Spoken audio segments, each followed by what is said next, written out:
Bonsoir à vous, mesdames et messieurs, bienvenue dans ce journal. Une carte d'investissement orientée vers les objectifs de développement durable est en cours de conception pour le Togo.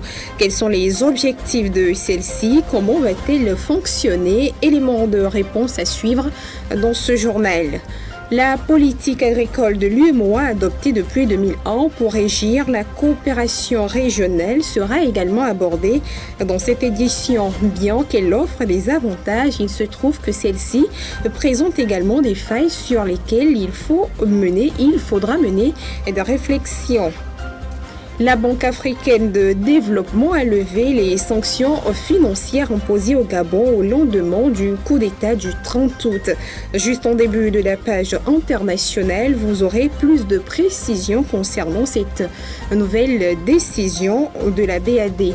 Enfin, nous irons au Madagascar pour parler politique. La situation continue de s'empirer. Pendant que la tenue des élections se questionne, l'opposition continue par subir des répressions vis-à-vis des forces de l'ordre malgaches. Pour en savoir davantage, restez avec nous. Le développement, c'est tout de suite. Bienvenue à tous. Dans le but de promouvoir la bonne gouvernance dans la gestion des collectivités territoriales, le gouvernement togolais a organisé une campagne de sensibilisation de lutte contre la corruption. La campagne s'est tenue sur une durée de 4 mois et des recommandations ont été faites aux cadres et aux autorités des différentes communes. Le compte rendu avec Jessica Hallou. Le gouvernement togolais vient de terminer une campagne de sensibilisation de 4 mois contre la corruption. Plus de 20 000 participants ont été impliqués dans cette campagne nationale, principalement des cadres municipaux des 117 communes du pays. L'objectif était de promouvoir la bonne gouvernance dans la gestion des collectivités territoriales. La coopération allemande à travers la GIZ soutient et encourage cette initiative gouvernementale.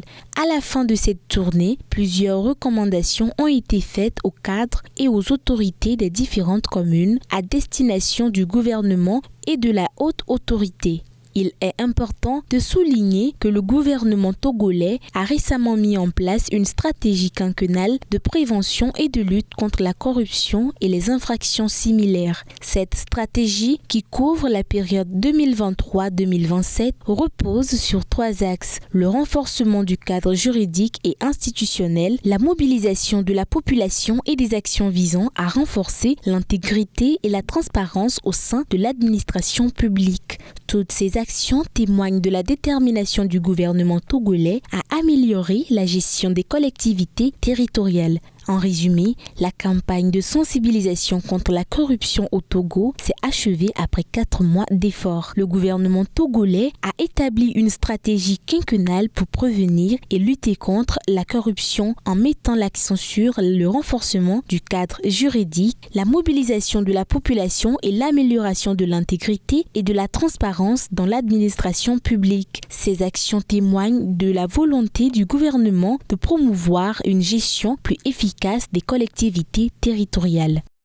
Nous vous le disons tantôt dans les titres, le Togo va bientôt pouvoir disposer d'une carte de l'investissement orientée vers les objectifs de développement durable, accélérer les actions vers l'atteinte de ces ODD, mais également rendre un peu plus visible ce qu'il y a à faire dans le cadre de ces objectifs sont entre autres les visions de cette carte. Promise Koumébé et Kofi Kligé pour les détails. Adoptés par les Nations Unies en 2015, les objectifs de développement durable ODD constituent un appel mondial à agir pour éradiquer la pauvreté, protéger la planète et faire en sorte que tous les humains vivent dans la paix et la prospérité d'ici 2030. Même si les interrogations se multiplient sur l'atteinte de ces objectifs, les efforts se poursuivent en ce sens.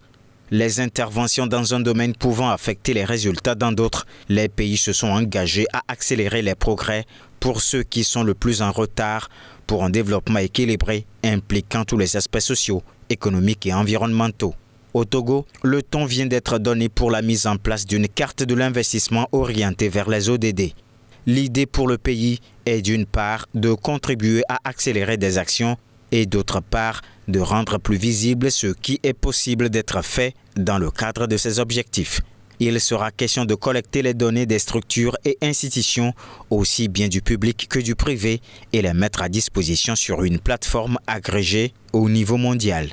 Les données permettront d'avoir une vision précise des opportunités d'investissement dans les domaines en lien avec les ODD, tels que l'éducation, la santé, la lutte contre la pauvreté, l'accès à l'eau potable et bien d'autres.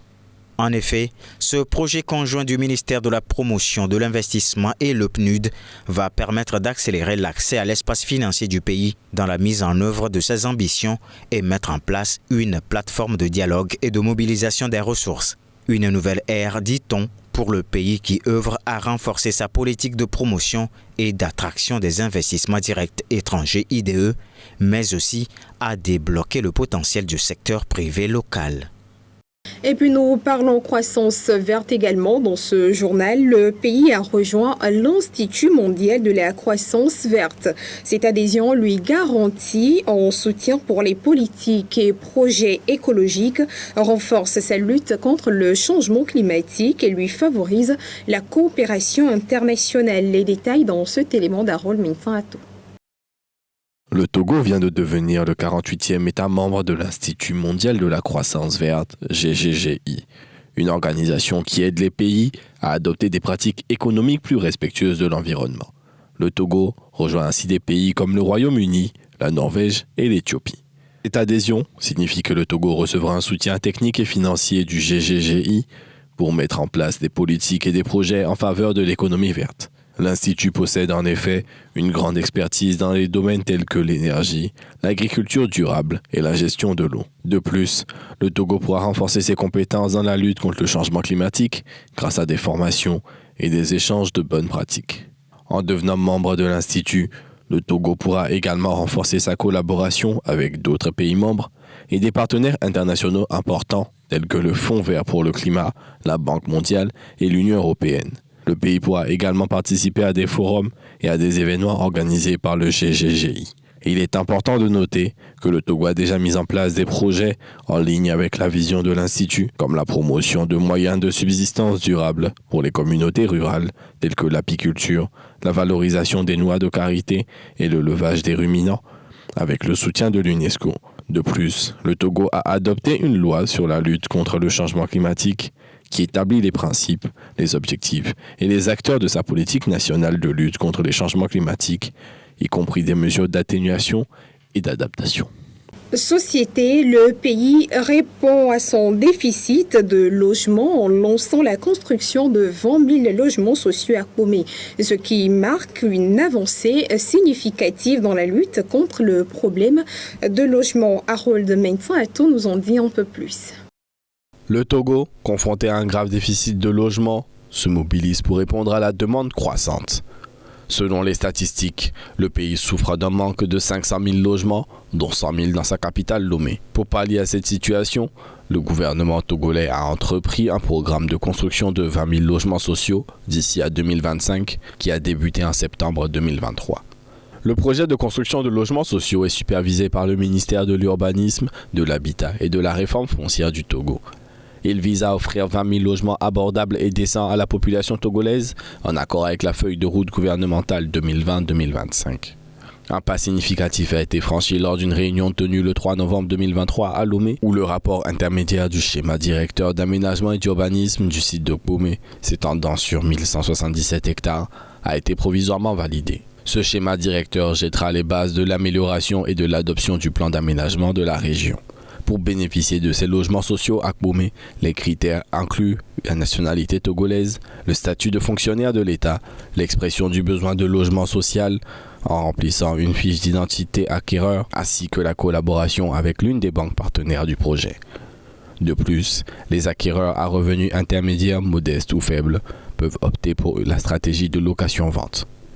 La construction imminente de 20 000 logements sociaux à Kpomé représente une lueur d'espoir pour des Togolais en quête de logements abordables, marquant ainsi une avancée significative dans la lutte contre le déficit de logement dans le pays. Éducation à présent, l'orientation scolaire reste un outil important qui permet aux apprenants de mieux se connaître et les amène à prendre des décisions éclairées. Elle prend en compte des critères bien définis liés à l'apprenant lui-même, aux offres de formation professionnelle et à l'environnement professionnel. Promise Pomegbe dans cet élément revient sur la nécessité de l'orientation scolaire à travers la voie de Kofi Ligui. Orienter sans imposer reste l'un des moyens incontournables pour assurer une éducation sans travers. Malheureusement, bon nombre d'élèves se retrouvent à faire des choix sous l'influence de leurs parents ou tuteurs qui leur imposent leurs propres désirs et souhaits, et d'autres encore font des choix par pur suivisme. Ni l'un ni l'autre ne cadre à aucun niveau avec les principes de l'orientation scolaire qui visent à aider les apprenants à faire un choix judicieux quant à leur future voie professionnelle et aux études à faire pour y parvenir. C'est un processus d'accompagnement d'un élève ou d'un étudiant qui puisse lui permettre de faire un choix judicieux de série, et dans notre cas d'espèce de série lorsqu'il quitte le collège pour le lycée, et qui lui permet aussi de faire le choix des filières, et ce choix va lui permettre de bâtir un projet scolaire et professionnel. L'orientation scolaire permet entre autres de déceler les besoins de l'apprenant, renforcer ses capacités, développer et consolider ses méthodes de rétention des informations, celles des traitements des connaissances et celles de la compréhension, prévenant ainsi l'échec scolaire. Les avantages sont énormes. Lorsqu'on se fait orienter, on a l'information utile qui va nous permettre de prendre une décision, de choisir un parcours. Et l'orientation nous dit, à la fin de ce parcours, qu'est-ce qui nous attend. Elle empêche l'élève ou l'étudiant d'embrasser n'importe quelle formation. Et aujourd'hui, si nous voyons le taux de chômage, cela dépend en grande partie du fait que dans notre système aujourd'hui, l'orientation scolaire professionnelle a été absente pendant plusieurs années. L'on consacre une grande partie de son temps à l'éducation et celle-ci façonne d'ailleurs la personne que nous devenons. En ce sens, il s'avère nécessaire d'accompagner très tôt les jeunes dans le choix des séries ou des filières de formation afin de les orienter progressivement. Les conséquences d'une mauvaise orientation sont multiples et faire un mauvais choix reste une chose que beaucoup regrettent. Loin d'être des contenants vides qu'il faut seulement remplir, les jeunes ont besoin d'être accompagnés dans leurs doutes et dans leurs réflexions. L'orientation scolaire représente un enjeu majeur qu'il faut cerner et intégrer, ayant conscience qu'elle est déterminante et évite aux jeunes de faire fausse route. Parlons agriculture, nous vous le disons dans les titres. Il se trouve que la politique agricole de l'UEMOA adoptée depuis 2021 afin de régir la coopération régionale, bien qu'ayant des avantages, présente également des inconvénients. Les précisions sur les inconvénients et les avantages pour vous. Gloire Lodon. La politique agricole de l'Union économique et monétaire ouest-africaine UEMOA vise à contribuer durablement à la satisfaction des besoins alimentaires, au développement économique et social et à la réduction de la pauvreté en milieu rural. Adoptée en 2001, elle comprend 4 axes stratégiques: l'adaptation des systèmes de production, l'approfondissement du marché commun, la promotion de la coopération régionale et le renforcement des capacités institutionnelles. Selon les acteurs du secteur, la politique agricole de l'UEMOA a eu des impacts positifs et négatifs. Parmi les impacts positifs, on peut citer la facilitation de la circulation des produits agricoles, l'harmonisation des normes sanitaires et phytosanitaires. On considère aussi la promotion des filières agricoles prioritaires, la gestion concertée des ressources naturelles partagées et le soutien de la recherche et à l'innovation. Parmi les impacts négatifs, on peut mentionner la faible appropriation de la politique par des acteurs nationaux, la faible prise en compte des spécificités locales. On note également la concurrence déloyale des produits importés, le manque de financement et de suivi-évaluation. Ainsi, les acteurs du secteur appellent donc à une meilleure implication des organisations paysannes, à une plus grande cohérence entre les politiques nationales et régionales, à une protection accrue du marché régional et à une mobilisation plus importante des ressources financières. Il souhaite également que la politique agricole de l'UEMOA soit davantage orientée vers la sécurité alimentaire et nutritionnelle, la résilience face au changement climatique et la promotion de l'emploi et de l'entrepreneuriat des jeunes et des femmes. Ouf de soulagement pour le Gabon après un bon moment passé sous les sanctions. Le pays a été soulagé des sanctions financières de la Banque africaine de développement. Retrouvez les conditions dans lesquelles cette levée de sanctions s'est faite et bien d'autres détails dans ce qui suit. La Banque africaine de développement a décidé de lever le 6 novembre les sanctions financières imposées au Gabon après le coup d'État du 30 août qui a renversé le régime d'Ali Bongo Ondimba. L'annonce a été faite par le ministre gabonais de l'économie jeudi. La décision est intervenue après des négociations entre l'institution bancaire continentale et les autorités gabonaises. Marrakech, Libreville et Brazzaville, fin octobre, des rounds de négociations ont été nécessaires pour dissiper les zones d'ombre.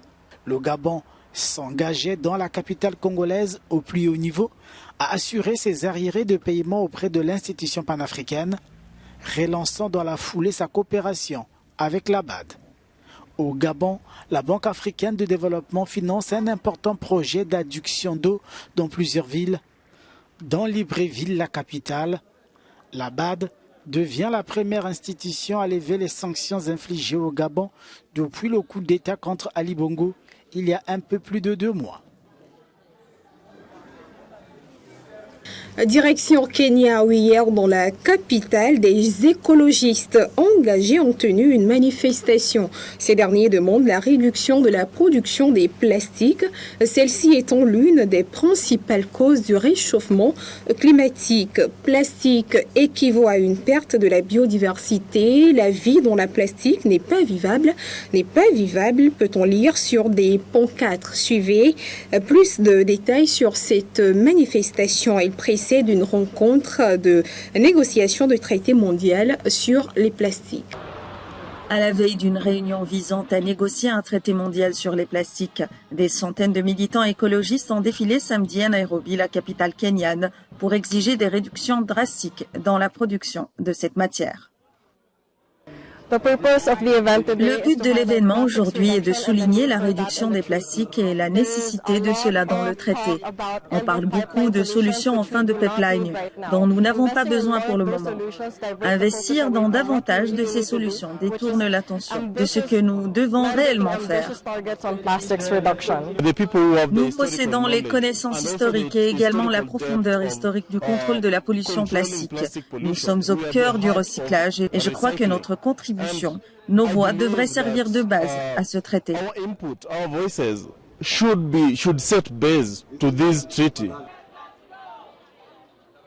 Nairobi constitue la première occasion de débattre d'un projet de traité publié en septembre qui décrit les nombreuses voies permettant de résoudre le problème du plastique.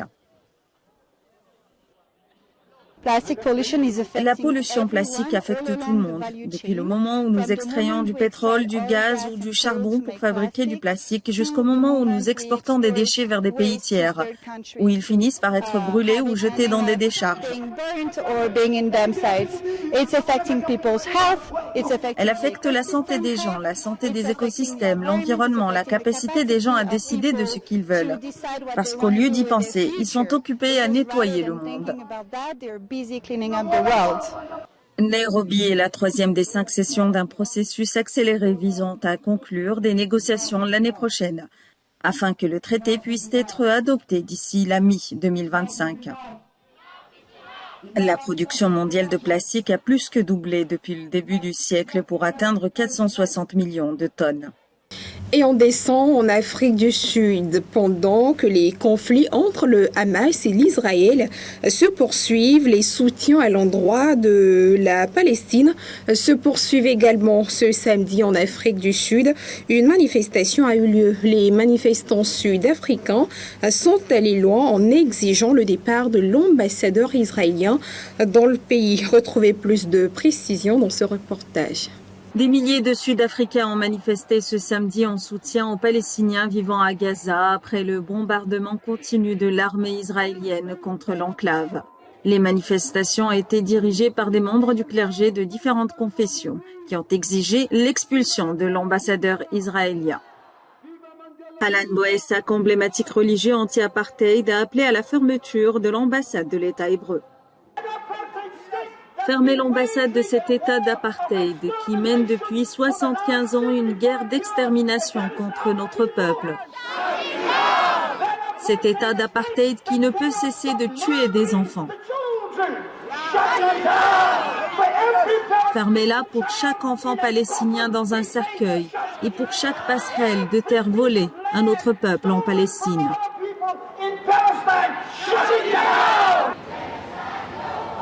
Pretoria a déclaré que la position de l'ambassadeur israélien dans le pays devenait de plus en plus intenable et accuse le diplomate de tenir des remarques désobligeantes envers les personnes critiques à l'égard d'Israël. Comme toute personne, il est de mon devoir moral et de mon obligation éthique de défendre les droits de l'homme. Je crois que toute violence envers quiconque, quelle que soit sa race, sa religion ou son orientation sexuelle, est complètement inacceptable. Ce qui se passe à Gaza et en Palestine est une violation totale des droits de l'homme. Le gouvernement sud-africain a annoncé le 6 novembre qu'il rappellerait tous ses diplomates d'Israël pour signaler son inquiétude quant à la situation à Gaza. L'Afrique du Sud est depuis longtemps un ardent défenseur de la cause palestinienne. L'ANC au pouvoir l'allie souvent à sa propre lutte contre l'apartheid. Au Madagascar, ça va de mal en pire pour ce qui est de la tension entre l'opposition et le parti au pouvoir. Alors qu'ils sont à 5 jours de la présidentielle, une manifestation de l'opposition a encore été dispersée hier samedi par les forces de l'ordre dans la capitale. Retour en images sur les événements. À 5 jours du premier tour de l'élection présidentielle à Madagascar, une nouvelle manifestation de l'opposition dans la capitale Antananarivo a été dispersée samedi par les forces de l'ordre. Quelques centaines de manifestants ont répondu à l'appel du collectif des 11 candidats de l'opposition pour protester contre le processus électoral, jugé biaisé à l'égard du président sortant Andy Rajoelina. Je me bats pour notre descendance contre un gouvernement incompétent. C'est pour cela que je me bats pour que les lois soient respectées à Madagascar. Tout le monde est soumis à la loi. Personne n'est au-dessus.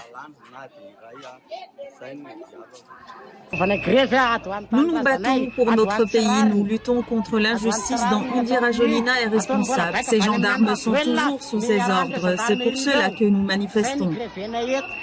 La grande île de l'océan Indien est secouée depuis des semaines par une bataille électorale féroce entre le camp Rajoelina et une dizaine de candidats de l'opposition qui dénoncent une machination visant à assurer un second mandat au président sortant. Le chef de la diplomatie européenne, Josep Borrell, a exprimé samedi ses fortes inquiétudes face au climat politique qui prévaut depuis plusieurs semaines à Madagascar. Et puis sport football, le Ghana est en deuil, l'Afrique est en deuil, le monde du football est en deuil. Raphaël Douamena, 28 ans, l'ancien attaquant ghanéen n'est plus. Le joueur a rendu l'âme ce samedi en plein match de championnat albanais suite à une crise cardiaque. Retrouvez tous les détails sur les circonstances de la mort de ce dernier. L'attaquant ghanéen Raphaël Douamena est décédé ce samedi lors d'un match du championnat albanais. Douamena, qui souffrait depuis des années de problèmes cardiaques, s'est effondré à la 28e minute du choc du haut du tableau du championnat albanais entre son club du KS Niatia et le FK Partizani.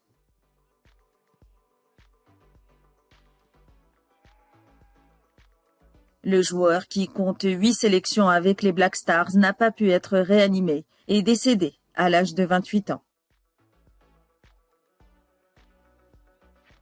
L'ex-international ghanéen avait été opéré du cœur en 2020, et s'était fait implanter un défibrillateur qui devait lui permettre de poursuivre sa carrière.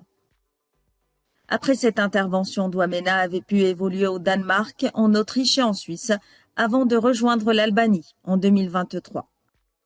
Et voilà, c'est la fin de ce journal. Merci à vous de l'avoir suivi. Restez fidèles à nos programmes. Excellente soirée à tous.